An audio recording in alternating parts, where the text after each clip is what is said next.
ایک چھوٹی سی نیکی سے بخشش۔ ناظرین، بنی اسرائیل میں ایک عبادت گزار تھا۔ اس نے پہاڑ کی غار میں اپنی عبادت گاہ بنا رکھی تھی۔ وہ لوگوں کی نظروں سے دور رہتا۔ اس کے غار کے پاس ایک چشمہ تھا، وہیں سے اپنی پیاس بجھاتا۔ دن کو روزہ رکھتا اور رات کو اللہ کی عبادت میں لگا رہتا۔ اس کا ہر پل اور ہر لمحہ ہی اللہ کی عبادت میں گزرتا۔ چنانچہ سعادت و کامرانی کے آثار اس کے چہرے سے نمایاں تھے۔ حضرت موسیٰ کو اس کی عبادت گزاری کی خبر ملی تو اس سے ملنے غار تک جا پہنچے، لیکن اسے نماز اور اللہ کے ذکر میں مشغول دیکھ کر واپس چلے گئے۔ پھر رات کو اس کے پاس واپس گئے، لیکن اسے اللہ کی عبادت میں مگن پایا۔ حضرت موسیٰ نے اسے سلام کیا اور فرمایا، جناب اپنے آپ پر نرمی کیجیے۔ عبادت گزار نے کہا، اے اللہ کے نبی، مجھے خدشہ ہے کہ ایسا نہ ہو کہ میں غفلت میں انتقال کر جاؤں اور اپنے پروردگار کے حضور مجھ سے کچھ کوتاہی ہو جائے۔ حضرت موسیٰ نے کہا، کیا آپ کی کوئی حاجت ہے؟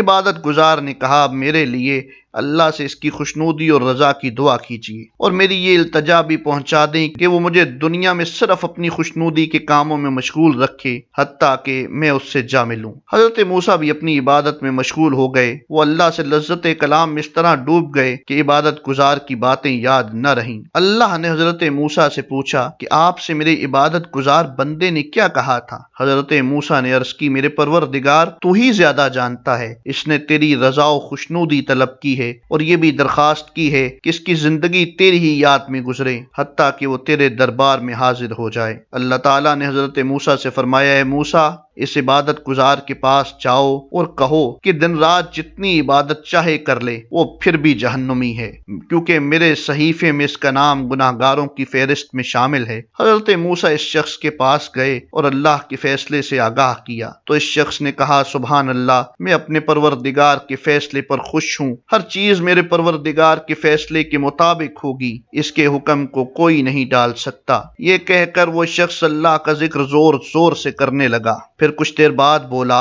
اے حضرت موسیٰ، میرے پروردگار کی جاہ و جمال اور عزت و عالی شان کی قسم، میں اس کے در سے پلٹنے والا نہیں۔ اس کے فیصلے کو سن کر میں ہرگز مایوس نہیں، میں اپنے پروردگار کی محبت میں دیوانہ ہو گیا ہوں۔ اس کے بعد حضرت موسیٰ دوبارہ اللہ سے دعا کرنے میں مشغول ہو گئے اور عرض کیا، اے اللہ، جو کچھ تیرے عبادت گزار بندے نے کہا اس سے تو اچھی طرح واقف ہے۔ اللہ نے فرمایا، اے موسیٰ، میرے اس بندے کو یہ خوشخبری سنا دیجئے کہ وہ جنتی ہے، میری رحمت نے اسے جا لیا ہے، اور اسے یہ بھی بتائیے کہ اس نے میرا یہ فیصلہ اپنے صبر اور شکر کی وجہ سے حاصل کیا، کیونکہ میرا سابقہ کڑوا فیصلہ سن کر بھی وہ پریشان نہ ہوا۔ اگر وہ آسمان و زمین کا گناہ بھی ساتھ لائے تب بھی میں اسے بخش دوں گا، میں کریم و غفار ہوں۔ جب حضرت موسیٰ نے یہ خوشخبری اس عبادت گزار کو سنائی تو وہ سجدے میں گر گیا اور اللہ کی حمد و ثنا کرنے لگا، اور پھر اس طویل سجدے میں ہی اس نے اپنی جان اپنے پروردگار کے حوالے کر دی۔